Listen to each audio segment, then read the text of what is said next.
जय हिंद दोस्तों, स्वागत है आप सभी का एक बार फिर से BK study corner YouTube channel में। आइए स्वागत करते हैं आप सभी डीएलएड छात्र छात्राओं का।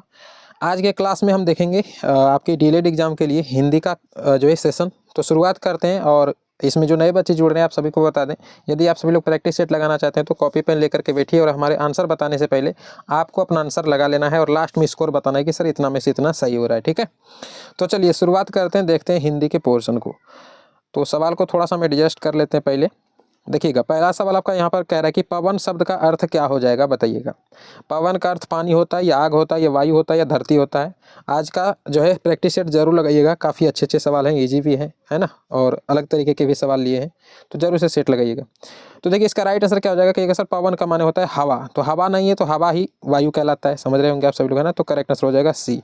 पानी का पर्यायवाची शब्द क्या हो जाता है, पानी, पनीय, नीर, पेय और रस होता है। आग का क्या होता है, अग्नि, पावक, दहन, ज्वाला, अनल होता है, ये तो आप सभी को करा चुके हैं। धरती का क्या होता है, भू, भूमि, धरती, धरा, वसुंधरा, है ना। ये सर ये जो है धरती के ये पर्यायवाची शब्द हो गए। तो पवन का माने होता है हवा या वायु कह लीजिए, है ना, और समीर भी कह लीजिए, एक ही है, सब पर्यायवाची शब्द है। करेक्ट आंसर यहाँ पर सी होगा। अगले क्वेश्चन पर आइए। देखिए यहाँ पर आपसे पूछ रहा है कि नकली शब्द का विलोम शब्द क्या हो जाएगा। नकली का आपको विलोम बताना है, तो ना तो बनावट होगा, ना नकली, ना सेवा, ये सारे नहीं होंगे। कहिएगा सर ये इजी क्वेश्चन है, असली हो जाएगा। नकली का क्या हो जाएगा, असली। करेक्ट आंसर ऑप्शन ए हो जाएगा। अगले क्वेश्चन पर आते हैं। देखिए अमृत शब्द का समानार्थक शब्द पूछ रहा है। अमृत का समानार्थी शब्द, कहने का मतलब एक तरह से समानार्थी का मतलब पर्यायवाची शब्द ही पूछ लेता है। तो हाँ मेरे भाई, जो मेरे भाई यहाँ पर सी लगाए हैं अमी, तो बिल्कुल सही लगाए हैं। अमृत का जो पर्यायवाची शब्द होता है वो होता है ये पीयूष, सुधा और अमी, है ना। क्या क्या होता है, कहिएगा सर पीयूष, और एक होता है आपका सुधा, और एक आपका हो जाता है अमी। सुधा में शायद कुछ इस प्रकार से होता है, ये ध्यान में नहीं है, देख लीजिएगा। और एक होता है अमी, है ना, ये अमी जो आपका यहाँ पर लिखा हुआ है अमी। तो ये जो है अमृत का समानार्थी या फिर पर्यायवाची शब्द के लीजिए। जहर हो गया, गरल हो गया, विष हो गया, ये सारे, है ना, जहर के ही पर्यायवाची शब्द हैं, विष के ही पर्यायवाची शब्द हैं, लेकिन अमृत के पर्यायवाची शब्द या समानार्थी शब्द अमी हो जाएंगे। अगले क्वेश्चन पर आइए। देखिएगा यहाँ पर क्या क्वेश्चन पूछ रहा है, बहुत अच्छा क्वेश्चन है ये भी। कह रहा है कि निम्नलिखित में किस शब्द में पारिभाषिक शब्द का सुमेलित सही नहीं है, यानी कि आपको सुमेलित करके देखना है किसका सही नहीं है। तो बिल्कुल यहाँ पर लिखा है इंटरिम रिलीफ, इसका मतलब क्या होता है, तो बिल्कुल मेरे भाई कहिएगा सर इसका मतलब होता है अंतरिम राहत, ये सही है। अगला लिखा है फॉरवर्डिंग नोट, इसका मतलब क्या होता है मेरे भाई, तो फॉरवर्डिंग नोट का मतलब होता है कहिएगा सर अग्रेसन टिप्पणी, तो ये भी सही है। अगला है कि यहाँ पर दे रखा है आपका सरचार्ज, तो सरचार्ज का मतलब क्या होता है, इसका मतलब होता है अधिभार, तो ये सारे सही हैं। तो यहाँ पर कह रहा है कौन सा सुमेलित सही नहीं है, तो उपरोक्त में से कोई नहीं, ये करेक्ट आंसर यहाँ पर डी हो जाएगा। ठीक है, चलिए अगले क्वेश्चन पर आते हैं। ये सारे जो है शब्द उसको याद कर लीजिएगा, ठीक है। अगला क्वेश्चन देखिएगा क्या बोल रहा है यहाँ पर। कह रहा है कि निर्देश 5 से 6, यानी कि 5 नंबर का क्वेश्चन और 6 नंबर का क्वेश्चन, वाक्य के जिस भाग में त्रुटि है उसको उसका जो आपको चयन करना है। क्या दे रखा है क्वेश्चन, देखिएगा गुलामी की दास्तां मनुष्य पर कलंक है, आपको बताना है यहाँ पर टोटली पूरे लाइन में कहाँ पर आपको जो है अशुद्ध लग रहा है। ऑप्शन ए यहाँ पर दिया गुलामी की दास्तां मनुष्य पर कलंक है, या इनमें से कोई नहीं, कोई त्रुटि नहीं है, बताइए।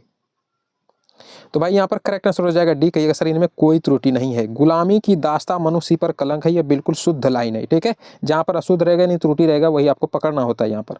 तो इसमें कोई भी अशुद्धि नहीं है, पूरी तरह से वाक्य शुद्ध है, करेक्ट आंसर डी हो जाएगा। ठीक, अगले क्वेश्चन पर आते हैं। 6ठा क्वेश्चन उसी से रिलेटेड है। कह रहा है बताइए आपके इन्हीं गुणों के कारण लोग तुम्हारी गाथाओं का वर्णन करते नहीं थकते। कह रहा है बताइए अशुद्ध कहाँ पर है, त्रुटि पकड़ना है आपको। चलिए कहिएगा सर डी, बिल्कुल नहीं मेरे भाई, यहाँ पर करेक्ट आंसर हो जाएगा ऑप्शन बी, लोग तुम्हारी गाथाओं का वर्णन करते। कहिएगा सर यहाँ पर क्या त्रुटि है, ध्यान देखिए कई सारे स्टूडेंट को पता चल गया होगा। आपके इन्हीं गुणों के कारण, मतलब किसी व्यक्ति को आप आपके बोल करके उसको संबोधित कर रहे हैं, तो आपके इन्हीं गुणों के कारण लोग तुम्हारी गाथाओं का, आप बताइए तुम्हारी, जब किसी को आप आपके बोल दिए, है ना, और फिर आगे चल के आप तुम्हारी बोल दे रहे हैं, तो अशुद्धि लग रहा है ना। यदि आप आपके बोलना शुरू किए तो फिर आपको यहाँ पर बोलना चाहिए, शुद्ध लाइन होना चाहिए कि आपके इन्हीं गुणों के कारण लोग आपकी गाथाओं का वर्णन करते नहीं थकते, ये होना चाहिए। यहाँ पर तुम्हारी लगा दिया गया, इसीलिए तो अशुद्ध हो गया ना। तो यहाँ पर देखिए तुम्हारी लगाया हुआ है ना, तो इसी लाइन में जो है अशुद्धि है, तो करेक्ट आंसर यहाँ पर ऑप्शन बी हो जाएगा। ठीक है, चलिए अगले क्वेश्चन पर आइए। देखिए यहाँ पर कह रहा है बताइए शुद्ध वर्तनी कौन सा है, शुद्ध वर्तनी का चयन करना है। नक्षत्र, नक्षत्र, नक्षत्र, नक्षत्र, है ना, नक्षत्र कुछ इसी प्रकार से लिखा हुआ है, तो आपको शुद्ध नक्षत्र कौन सा है, तो बिल्कुल सी हो जाएगा यहाँ पर करेक्ट आंसर। ये नक्षत्र सही लिखा हुआ है, नक्षत्र का शुद्ध स्पेलिंग यानी कि जो है आपका ये सी करेक्ट आंसर हो जाएगा। ठीक है, ध्यान रखिएगा। अगले क्वेश्चन पर आइए। देखिए कह रहा है कि व्यक्तिवाचक संज्ञा कौन सी है, बताइए। नदी, गाय, गंगा या आम। व्यक्तिवाचक संज्ञा कौन सा है? बिल्कुल भाई, यहाँ पर गंगा हो जाएगा। कहिएगा सर किसी व्यक्ति, वस्तु या स्थान के नाम को संज्ञा कहते हैं, है ना, और व्यक्तिवाचक संज्ञा कहते हैं। तो यहाँ पर ना तो नदी हो जाएगा, नदी कौन सा नदी है तो बताया नहीं गया है, गाय तो होगा ही नहीं और आम भी नहीं होगा। किसी व्यक्ति, वस्तु या स्थान के नाम, तो गंगा एक प्रकार से स्थान के अंतर्गत आ जाते हैं, तो करेक्ट आंसर यहाँ पर सी हो जाएगा। अब नदी कहेगा तो नदी नहीं बोलेंगे, नदी मानते हैं कि एक स्थान के अंतर्गत आता है, लेकिन कौन सा नदी ये तो जिक्र नहीं किया है ना। यहाँ पर अच्छे से लिख दिया गया कि गंगा नदी के ही बारे में ये बात कर रहा है, तो करेक्ट आंसर सी हो जाएगा। ध्यान रखिएगा, व्यक्तिवाचक संज्ञा गंगा हो जाएगा यहाँ पर। अगला क्वेश्चन देखिए, ये क्या कह रहा है कि निर्देश 9 से 10 यानी 9 नंबर और 10 नंबर क्वेश्चन एक ही जैसा कह रहा है, जिस शब्द का अर्थ अन्य 3 शब्दों से पूर्णतः भिन्न उसी को जो है आपको छांटना है। तो देखिए यहाँ पर क्वेश्चन क्या दे रखा है, भुवन, गिरह, घर और आपका गेह है। तो आपको बताना है इन चारों में से जो है अलग कौन सा है। तो कहिएगा सर यहाँ पर करेक्ट आंसर गेह हो जाएगा, लेकिन मेरे भाई गलत हैं आप, गेह नहीं होगा, करेक्ट आंसर होगा भुवन। ठीक है, देखिए घर का पर्यायवाची शब्द होता है सदन, भवन, आलय, निकेतन, गिरह, कुटीर, घर, गेह, ये सारे होते हैं आपके घर के पर्यायवाची शब्द, है ना। घर भी हो जाएगा, गिरह भी हो जाएगा, गेह भी उनको बोलते हैं, लेकिन भवन होना था, है ना, भवन माने घर होता है। यहाँ पर देखिए भवन ना देकर के भुवन लिख दिया गया है, थोड़ा सा स्पेलिंग मिस्टेक किया है, तो ध्यान रखिएगा, करेक्ट आंसर ऑप्शन ए हो जाएगा। कई सारे स्टूडेंट दिमाग लगे सर भवन को हो सकता है भुवन लिख दिया गया हो, हम ही पढ़ने में मिस्टेक किए होंगे। गेह सर क्या होता है? गेह तो कुछ नहीं होता, लेकिन मेरे भाई गेह होता है वो घर का पर्यायवाची शब्द होता है। ध्यान रखिएगा, ये तीनों एक तरह के हैं लेकिन अलग हो जाएंगे आपका भुवन, चूंकि भवन होना था भुवन लिख दिया गया है, ऑप्शन ए होगा करेक्ट। अगले क्वेश्चन पर आइए, इसी से रिलेटेड बताइए, मित्र, सहपाठी, सखा और दोस्त में कौन सा जो है कि सबसे अलग है? देखिए पकड़ना थोड़ा सा मुश्किल लग रहा है ना, इजी भी क्वेश्चन है, हार्ड भी क्वेश्चन है, अलग तरीके से पूछ भी रहे हैं आज, है ना। बताइएगा मित्र, सहपाठी, सखा और दोस्त में सबसे अलग कौन है? देखिए मेरे भाई यहाँ पर करेक्ट आंसर ना बी हो जाएगा, सहपाठी, ये अलग है। अब देखिए सहपाठी मतलब मित्र नहीं होता है, मित्र, सखा या दोस्त, है ना, ये बंधु जो भी कह लीजिए, इसका मतलब ये होता है दोस्त, सारे दोस्त कहलाते हैं इसके मतलब। लेकिन सहपाठी का मतलब दोस्त नहीं होता है, सहपाठी का मतलब होता है कि एक ही कक्षा में पढ़ने वाले स्टूडेंट, जैसे कि हम भी उसी कक्षा में पढ़ रहे हैं, उसी क्लास में आप भी पढ़ रहे हैं, एक साथ दोनों पढ़ रहे हैं, तब हम कहेंगे भाई तुम हमारे सहपाठी हो, तब उसको सहपाठी कहा जाता है, समझ रहे हैं।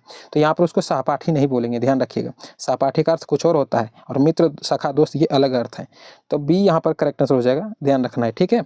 देख रहे हैं ना किस प्रकार से मिस्टेक वाला ये क्वेश्चन था। अगले क्वेश्चन पर आइए, देखिए कह रहा है कि वह कदापि ऐसा व्यक्ति नहीं है जो किए का डैश ना माने, वह कदापि ऐसा व्यक्ति नहीं है जो किए का डैश ना माने। तो कहिएगा क्या हो जाएगा मेरे भाई, उपकार ना माने, है ना।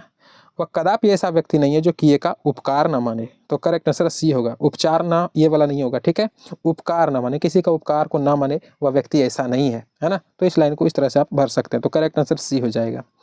अगले क्वेश्चन पर आइएगा, देखिए यहाँ पर आपसे पूछ रहा है कि चुनाव के समय राजनीतिक दलों द्वारा प्रस्तुत डैश में से किसी एक को चुनना होता है। किस में से चुनना होता है? अभ्यर्थियों में से चुनना होता है, प्रत्याशियों में से, या आवेदकों में से, या फिर प्रार्थियों में से? चलिए लगा लिए। देखिए मेरे भाई यहाँ पर करेक्ट आंसर क्या हो जाएगा, कहिएगा सर करेक्ट आंसर प्रत्याशियों में से हो जाएगा।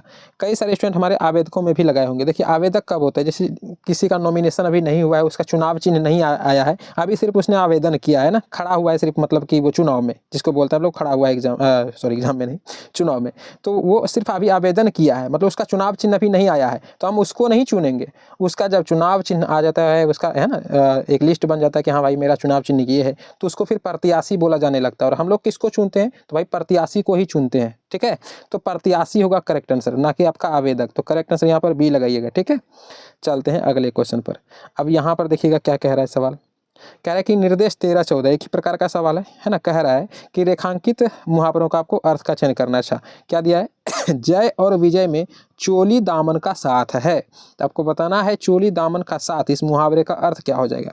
एक दूसरे पर निर्भरता, एक दूसरे पर शत्रुता, एक दूसरे से मित्रता, या एक दूसरे से स्पर्धा। तो भाई मेरे ध्यान रखिएगा, एक दूसरे से मित्रता हो जाएगा। किस ऑप्शन में? कहिएगा सर ऑप्शन सी में दे रखा है, यानी चोली दामन का साथ, इसका अर्थ होता है एक दूसरे से मित्रता। अब इस लाइन को भर के यहाँ पर देखिए, जय और विजय में एक दूसरे से मित्रता है, समझ गए? तो करेक्ट आंसर सी हो जाएगा। अगले क्वेश्चन पर आते हैं। इसी प्रकार से अगला क्वेश्चन कह रहे बताइए, गरीब में इतना बड़ा आयोजन करना तो घर फूंक तमाशा देखना है। गरीब में इतना बड़ा आयोजन करना तो घर फूंक तमाशा देखना है। तो घर फूंक तमाशा देखना, इस मुहावरे का अर्थ आपको बताना है।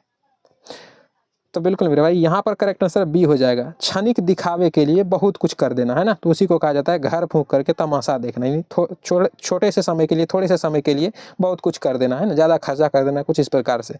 तो हो जाएगा क्या, क्षणिक दिखावे के लिए बहुत कुछ कर देना, उसी को कहेंगे घर फूंक तमाशा देखना। तो करेक्ट आंसर बी हो जाएगा। चलिए अगले क्वेश्चन पर आते हैं। ये भी बहुत अच्छा क्वेश्चन है आपका। इंग्लिश का वर्ड दे रखा है, हिंदी मतलब पूछ रहा है। बताइएगा डिक्री का अर्थ पूछ रहा है, क्या होता है डिक्री का अर्थ। तो ध्यान रखिएगा मेरे भाई, डिक्री का अर्थ सबसे सटीक आंसर इसका ऑप्शन ए हो जाएगा, अदालत का औपचारिक आदेश। अदालत का औपचारिक आदेश, या जिसे हम लोग फैसला भी बोलते हैं। क्या बोलते हैं, कहिएगा सर फैसला। अब यदि आपका अदालत का औपचारिक आदेश ये नहीं रहता तो सिर्फ आप औपचारिक आदेश लगा सकते थे, कोई दिक्कत नहीं था। लेकिन ऑप्शन में इससे भी सटीक दे रखा है कि अदालत का औपचारिक आदेश, यानी उसका फैसला, तो और भी अच्छा बात है। तो करेक्ट आंसर यहाँ पर यानी सबसे सटीक आंसर ऑप्शन ए लगाना है आपको, ठीक है, ना कि बी। यदि ऑप्शन ए नहीं रहता तब आप बी लगा सकते थे, ठीक है। चलिएगा अगले क्वेश्चन पर, ये आपका अनुच्छेद है। तो हम लोग को पता है कि अनुच्छेद पढ़ने से पहले हम लोग को क्वेश्चन पढ़ना होता है सर, ताकि टाइम वेस्ट ना हो। क्वेश्चन कहाँ से पूछा है, ग्रामर से या फिर, है ना, पैराग्राफ से। देखिए पांडव गुरु द्रोणाचार्य से डैश सीखते थे। अच्छा, ये यानी कि आपका पैराग्राफ से ही दिया गया है, तो पैराग्राफ को थोड़ा सा पढ़ना होगा। तो आइए अनुच्छेद को पढ़ते हैं, थोड़ा सा छोटा कर लेते हैं। देखिए यहाँ पर पूछ रहा है कि हमारे देश में एक राजा थे, उनका नाम पांडु था। पांडु के 5 पुत्र थे जिन्हें पांडव कहा जाता था, ना, पांडव कहते हैं। इनके नाम थे युधिष्ठिर, भीम, अर्जुन, नकुल और सहदेव, ठीक है। आगे पढ़िएगा, यहाँ पर दे रखा है आपका, इसको थोड़ा सा छोटा कर लेते हैं। देखिएगा कह रहा है कि 5 राजकुमार गुरु द्रोणाचार्य से अस्त्र शस्त्र चलाना सीखते थे। भीम गदा चलाना, अच्छा यही तो मिल गया ना। देखिए 5 राजकुमार, यानी कि 5 राजकुमार कौन, पांडव, है ना, उसको 5 मिला करके पांडव कहा जाता था उसको। तो 5 राजकुमार गुरु द्रोणाचार्य से अस्त्र शस्त्र चलाना सीखते थे, यही तो मिल गया। आगे फिर भी आप पढ़ सकते हैं यदि आपको इसके बारे में और भी जानना है तो। बाकी यहाँ पर देखिएगा क्या कह रहा है। तो 5 भाई पांडव जो थे, है ना, पांडव गुरु द्रोणाचार्य से क्या चलाना सीखते थे, तो कहिएगा सर अस्त्र शस्त्र चलाना सीखते। बस ये पैराग्राफ में से ढूंढ करके निकालना है ना। आंसर इजी इसका आता है, ज़्यादा हार्ड नहीं पूछेगा। तो करेक्ट आंसर ऑप्शन ए हो जाएगा, ध्यान रखिएगा, ठीक है। चलिएगा बाकी इसका पीडीएफ दे देंगे, है ना, उस लाइन को जरूर पढ़ लीजिएगा, इस पैराग्राफ को पढ़ लीजिएगा, अच्छा चीज़ लिखा हुआ है उसमें, है ना, पढ़िएगा तो कुछ नॉलेज मिलेगा उससे, पढ़ लीजिएगा उसको। यहाँ पर टाइम वेस्ट नहीं हो जाएगा आप सभी के लिए, इसलिए ना उसको पीडीएफ तो दे ही देते हैं, प्रोवाइड करा देते, तो पीडीएफ जरूर पढ़ लीजिएगा। देखिएगा अगला क्वेश्चन यहाँ पर आपसे पूछा है कि भ्रांतिमान अलंकार का उपयुक्त उदाहरण कौन सा है। ऑप्शन आप सभी के सामने दिख रहा होगा, आराम से पढ़िए और उसके बाद जवाब लगाइएगा। भ्रांतिमान अलंकार, अच्छा भ्रांतिमान मतलब समझ रहे हैं, मतलब जहाँ जिस लाइन को पढ़ने के बाद, है ना, आपको भ्रम का आभास हो, भ्रम जहाँ पर उत्पन्न हुआ हो, उसी में भ्रांतिमान, नाम से ही स्पष्ट है, भ्रांतिमान अलंकार मतलब भ्रम जहाँ पर उत्पन्न होता है। तो बिल्कुल मेरे भाई ऑप्शन के according correct answer option A हो जाएगा, ठीक है। ओस बिंदु चुग रही हंसिनी, मोती उनको जान। इसका मतलब समझ रहे, मैंने हंसिनी जो हंस है वो ओस की बूंद को मोती समझ करके चुग रहा है, कह रहा है ना, उनको मोती उनको जान, माने मोती जान करके चुन रहा है, जबकि ओस मोती तो नहीं, वो तो ओस का बूंद है ना। तो यहाँ पर भ्रम वश चुन रहा है वो, यानी भ्रम का उत्पन्न, यहाँ पर भ्रम का भाव उत्पन्न हो रहा है। हंसिनी जो है वो भ्रम में ओस की बूंद को, है ना, मोती समझ करके उसको चुग रही है, तो भ्रम का उत्पन्न यहीं पर हुआ है। तो भ्रांतिमान अलंकार ऑप्शन ए में है, बाकियों में नहीं है, तो करेक्ट आंसर ऑप्शन ए होगा। अगले क्वेश्चन पर आइए, देखिए यहाँ पर क्या पूछ रहा है कि निम्नलिखित में से उत्प्रेक्षा अलंकार का उदाहरण चुनिए। बताइए उत्प्रेक्षा अलंकार कहाँ पर है। कहिएगा सर उत्प्रेक्षा अलंकार में बताए थे जहाँ पर मनु, है ना, मानु, मनहु, जानू, जनहु, कुछ इस प्रकार से शब्द उसमें आता है ना, जनहु, है ना, मानो, इस पर मानो, मनहु, जानो, जनहु, यही सारे शब्द आते हैं। तो किस ऑप्शन में दिख रहा है, एक ही लाइन में सर दिख रहा है यहाँ पर, मानो घर घर ना हो कोई चिड़िया घर हो, मानो घर घर ना हो कोई चिड़िया घर हो। तो देख रहे हैं मानो शब्द यहीं पर आया हुआ है, तो करेक्ट आंसर डी हो जाएगा। बाकी कहीं पर आपको मानो, मनहु, जानो, जनहु नहीं मिल रहा है ना, तो डी यहाँ पर करेक्ट आंसर होगा। आप सभी को बताया ही है इसके बारे में। अगला क्वेश्चन देखिएगा, कह रहा है निम्नलिखित वाक्यों में से अशुद्ध वाक्य का चयन कीजिए। बताइए अशुद्ध वाक्य कौन सा है। तो चलिए पढ़ते हैं इसको। वे भारत के भावी प्रधानमंत्री हैं, वह दंड देने योग्य है, वह सोमवार को आएगा, उसकी कमीज नहीं है। अशुद्ध वाक्य कौन सा है। कहिएगा सर सब तो शुद्ध ही लग रहा है सर, अशुद्ध कहाँ है कोई। वे भारत के भावी प्रधानमंत्री हैं, ये तो सर ठीक है। वह दंड देने योग्य है, सर यह ठीक है। वह सोमवार को आएगा, ये भी तो ठीक ही है। उसकी कमीज नहीं है, ये भी तो सर सही है। गलत कहाँ है, आपको अशुद्ध को पकड़ना है, इसमें एक जगह अशुद्धि है मेरे भाई। चलिए लगा लिया आप सभी लोग अपना आंसर। देखिए इसका करेक्ट आंसर ऑप्शन बी जो लगाए हैं ना आप, बिल्कुल सही लगाए हैं। वह दंड देने योग्य, इसी में अशुद्धि है। इसका शुद्ध लाइन होगा वह दंड योग है, वह दंड योग्य है। कहिएगा सर देने का ही नहीं होगा। तो दंड का मतलब ही होता है मेरे भाई कि सजा देना। दंड का मतलब होता है सजा देना, ठीक है। तो सजा देना यदि इस लाइन को हम यहाँ पर रखें तो वह सजा देने योग्य है। तो यहाँ पर देने न होना था, ऐसे यदि ये वाला शब्द यहाँ पर रखिएगा तो दो बार देने देने आएगा। देखिए वह सजा देने देने योग्य है। अब देखिए एक ही चीज़ दो बार आ रहा है, यानी यहाँ पर देना नहीं होना था। दंड का मतलब ही होता है सजा देना, तो यहाँ वापस से देना लिखना जरूरी था, नहीं था ना। यहाँ पर देना लिख दिया, इसलिए ये लाइन गलत हो जा रहा है। वह दंड योग्य है, शुद्ध लाइन यही होगा। तो करेक्ट आंसर बी हो जाएगा, ठीक है। चलिए अगले क्वेश्चन पर आइएगा। यहाँ पर देखिए पूछ रहे हैं निम्नलिखित विकल्पों में से दाता शब्द का स्त्रीलिंग रूप चुनने के लिए बोल रहा है। दाता का स्त्रीलिंग रूप क्या हो जाएगा? दाती, दात्री, दात्री, दताइन। तो दात्री तो यहाँ पर देखिएगा सर बी में भी लिखा है, सी में भी लिखा है, लेकिन करेक्ट आंसर ऑप्शन सी वाला होगा। दात्री दीर्घिकार होता है, इसमें ध्यान रखिएगा, ठीक है। तो सी यहाँ पर करेक्ट आंसर होगा। अगले सवाल पर आइएगा। देखिएगा यहाँ पर पूछ रहा है कि क्रिया विशेषण के कितने भेद होते हैं, बताइए। क्रिया विशेषण के कितने भेद होते हैं मेरे भाई? 3, 5, 4 या 6? तो कहिएगा सर 5 गो भेद होता है।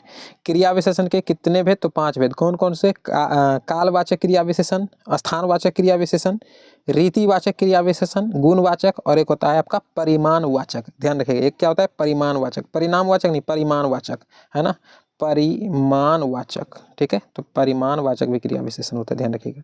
तो टोटली 5 होते हैं, तो करेक्ट आंसर बी होगा। अगला क्वेश्चन इसी से रिलेटेड देखिएगा, बहुत अच्छा क्वेश्चन। एग्जाम में ये भी पूछ सकता है आपसे कि निम्नलिखित में से कौन क्रिया विशेषण के भेद नहीं है। यहाँ पर स्टूडेंट लटकेगा जल्दीबाजी में। कैसे? देखिएगा ऑप्शन क्या दिया है? कालवाचक, स्थानवाचक, परिणामवाचक और रीतिवाचक।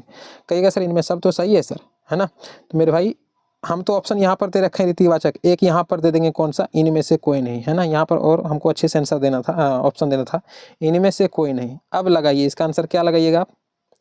तो कहिएगा सर इनमें से कोई नहीं लगा देंगे, सब तो सर क्रिया विशेषण के ही भेद हैं। लेकिन मेरे भाई गलत हो जाइएगा, करेक्ट आंसर होगा सी, परिणामवाचक लिख दिया है, जबकि होना चाहिए क्या? कहिएगा सर अभी बताए, परिमाणवाचक होना चाहिए। परिमाण, परिमाण और परिणाम में अंतर होता है मेरे भाई, ठीक है।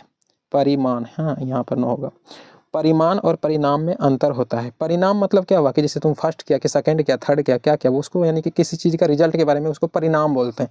परिमाण माने क्या हुआ? किसी चीज़ की मात्रा कि भाई कितना है, वो उसको परिमाण बोलते हैं, समझ रहे हैं। तो परिणाम और परिमाण में अंतर होता है।